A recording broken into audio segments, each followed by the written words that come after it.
अस्सलाम वालेकुम प्यारे दोस्तों और मेरे अजीज़ तुलबा, मोहम्मद लतीफ़ आपकी खिदमत में हाज़िर है।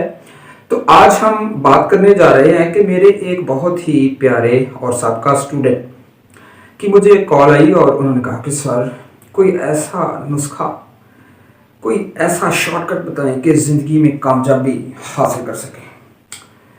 तो मैंने बताया कि बेटा बात ये है कि ज़िंदगी में हमने बहुत सारी बातें सुनी हैं अलादीन के चिराग की, तो लेकिन रियल लाइफ में कोई ऐसा हमारे पास कोई दिया नहीं है, चिराग नहीं है जिसको रगड़ें और जिन निकले और कहे कि क्या हुक्म है मेरे आका। तो ऐसी वैसी कोई बात नहीं है। तो रियल लाइफ में मेहनत करनी पड़ती है, स्ट्राइव। तो the other name of life is struggle and struggle hard freaking work जो है वो आपको सक्सेस देता है। और ये कोई एक दिन, 2 दिन, 3 दिन, 5 दिन, 5 माह या साल की बात नहीं है। इसमें आपको डिकेड्स लग सकते हैं, अशरे लग सकते हैं। तो आपको स्लोली एंड स्टेडीली वर्क करना है। तो डे बाई डे अपने आप को इम्प्रूव करना है, आगे बढ़ना है। तो इसके लिए सबसे पहले आपको एक टारगेट सेट करना पड़ेगा। तो उस टारगेट को जब आप सेट कर लेंगे तो उस पर आप एक पॉजिटिव एक्शन लेंगे, एक मखसूस अंदाज को अपनाते हुए पॉजिटिव एक्शन, फिर उसके बाद रिपीटेड एक्शन, फिर इस पर एक काफ़ी टाइम लगेगा। तो इस पर आप कंसिस्टेंट रहेंगे, तो आप स्टेडीली इसके साथ स्टिक रहेंगे, तो फिर जाके कामयाबी इंसान को मिलती है। तो जिस तरह वो काबिल अजमेरी साहब हैं, वो एक शेर लिखते हैं कि वक़्त करता है परवरिश वर्षों, हादसा एकदम नहीं होता। तो कामयाबी कोई ऐसा बटन नहीं है आपने क्लिक किया और आपको सक्सेस मिल गई। तो इसके लिए आपको हमेशा जो है वो एक राइट डायरेक्शन में चलना पड़ेगा और थोड़ा थोड़ा करके कतरा कतरा कुलज़म, जिस तरह वासिफ अली वासिफ रहमतुल्लाह अलैह की किताब है कतरा कतरा कुलज़म, तो आपको इंच बाई इंच इम्प्रूव करना है। ठीक है, तो कतरा कतरा करके दरिया बनेगा। तो इस तरह इंसान जो है वो आगे बढ़ सकता है। तो एक मैं देख रहा था पोस्ट, उसमें थी माइलो नामी एक पहलवान दिखाया गया था। तो उसके घर में एक गाय ने बछड़ा दिया, तो वो बछड़ा जो छोटा था उसको उसने अपने कंधों पे सवार किया, प्यार के साथ, लाड के साथ अपने खेतों में, अपने मरबे में ले गया। तो वो उस वक्त अभी छोटा था, उसका वेट भी कम था। तो उसने फिर जो है अपना रोज़ाना का एक अमल बना लिया।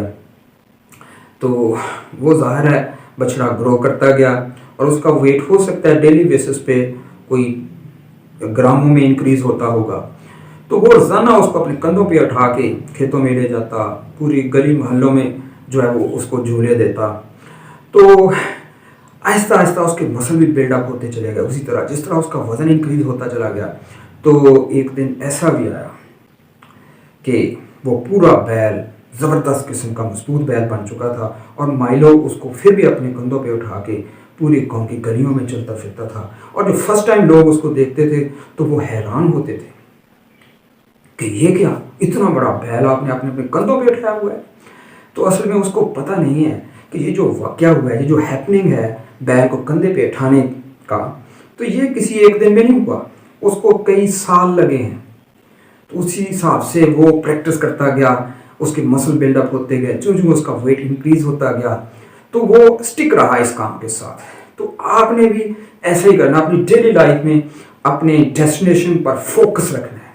तो जब एरोप्लेन हरकत करता है तो from A position to B position, initial position to जो उसकी डेस्टिनेशनल पोजीशन होती है वहाँ तक, तो उसके अंदर एक डिवाइस लगी होती है, उसको कहते हैं जायरोस्कोप। जायरोस्कोप का क्या काम होता है? तो वही जो ही जहाज जो है वो अपने एक एयरवे जहाज जो एक डिस्प्लेसमेंट होता है from A to B position, तो उससे थोड़ा सा साइड पे होता है, तो जायरोस्कोप जो फौरन इंडिकेशन देता है कि आप रास्ते से हट रहे हैं, तो ये आपका एयरवे नहीं है, तो वो आपको स्ट्रेट एयरवे पे लेके जाता है। तो इस तरह अपने जहन के अंदर, अपने जिस्म के अंदर जो एक जायरोस्कोप है उसको हमेशा ऑन रखो, उसकी इंडिकेशन पे नज़र रखो। तो अपने सेट टारगेट پر ایکشن کرو، ریپیٹڈ ایکشن کرو، اس کو ٹائم دو اور پھر یہ سکسیس ہو جائے گی۔ تو ہم کرتے کیا ہیں، ہم ٹارگٹ ہی بعض دفعہ غلط چوز کر لیتے ہیں اور پھر چوز ہی نہیں کیا اس پہ ایکٹ کرتے ہیں اور پھر بار بار ایکٹ کرتے ہیں اور ایک مخصوص لمبے عرصے تک ایکٹ کرتے رہتے ہیں۔ ایک بندہ کہتا ہے جی میرے لنگس ختم ہو گئے، تو اس سے پیچھے ایک لمبی کہانی ہوگی، ایک لمبی کمیٹی ہوگی جو اس نے پتہ نہیں کب سے ڈالی ہوئی ہے۔ روزانہ وہ 3 سگریٹ پیتا ہے، 5 سگریٹ پیتا ہے، ٹھیک ہے، اور اس کو پیتے ہوئے 20 سال گزر گئے اور اب لنگس تباہ ہو گئے، کمیٹی نکل آئی اس کی۔ ایک بندے کو ہارٹ اٹیک ہوا، اس کے پیچھے پتہ نہیں کتنی کمیٹی ڈلی ہوئی ہے، کتنے برگر، کتنے پزا، ٹھیک ہے، اور کتنے ہم نے سموسے وغیرہ کھائے ہیں، کتنے پکوڑے کھائے ہیں، کتنی جو ہے وہ تلی ہوئی چیزیں کھائی ہیں، کتنے نان کھائے ہیں۔ تو یہ کمیٹی نکلتی ہے پھر ہارٹ اٹیک کی شکل میں۔ تو یہ ہم نے ریپیٹڈ ایکشن کیا، نیگیٹو تھا جس کی وجہ سے برا کانسیکوینسز نکلے۔ لیکن اگر آپ ایک پراپر یوزفل ٹارگٹ سیٹ کرتے ہیں، پھر اس پہ ایکشن کرتے ہیں، پھر اس کو ریپیٹ کرتے ہیں اور اس پہ ایک پراپر ٹائم کنسنٹریشن دیتے ہیں، تو پھر اس کا ایک پازیٹیو کانسیکوینسز یا اپ شاٹ نکلے گا، وہ آپ کے فیور میں ہوگا۔ تو ڈیرن ہارڈی دی سکسیس میگزین کے ایڈیٹر بھی ہیں، انہوں نے ایک کتاب لکھی ہے دا کمپاؤنڈ افیکٹ۔ تو دا کمپاؤنڈ افیکٹ یہی ہے کیا کہ قابل اجمیری شعر میں وہ بیان کرتے ہیں کہ وقت کرتا ہے پرورش برسوں، حادثہ ایک دم نہیں ہوتا۔ تو اس کا مطلب ہے کہ مت سہل ہمیں جانا، پھرتا ہے فلک برسوں، تب خاک کے پردوں سے انسان نکلتے ہیں۔ تو آپ کو اپنا سیٹ کیا ہوا ٹارگٹ جو ہے اس پر چلنا ہے۔ اڑ نہیں سکتے تو دوڑو، دوڑ نہیں سکتے تو چلو، چل نہیں سکتے تو رینگو۔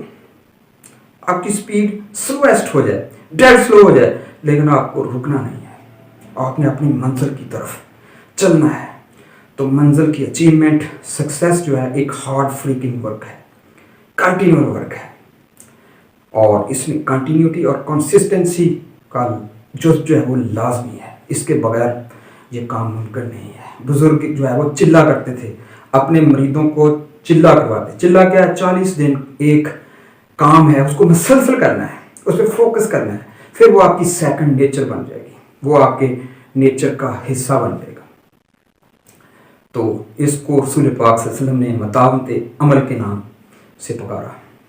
کوئی ایکشن اچھا ہے، اس کو ایک بار 2 بار نہیں بلکہ اس کو پریکٹس میں لے کے آنا ہے، اپنی سیکنڈ نیچر بنانا ہے، تو وہ آپ کی نیچر کا حصہ بن جائے اور آپ اس کو مسلسل کریں، اور پھر انشاءاللہ آپ کی پازیٹیو کمیٹی نکلے گی۔ تو اس کے لیے جب اپنا قافلہ عزم و یقین سے نکلے گا، یہیں سے منزل، یہیں سے رستہ نکلے گا۔ اے میری زمین مجھے ایڑیاں تو رگڑنے دے، مجھے یقین ہے کہ چشمہ یہیں سے نکلے گا۔ اپنا بہت سارا خیال رکھیے گا اور دعاؤں میں یاد رکھیے گا۔ اللہ حافظ۔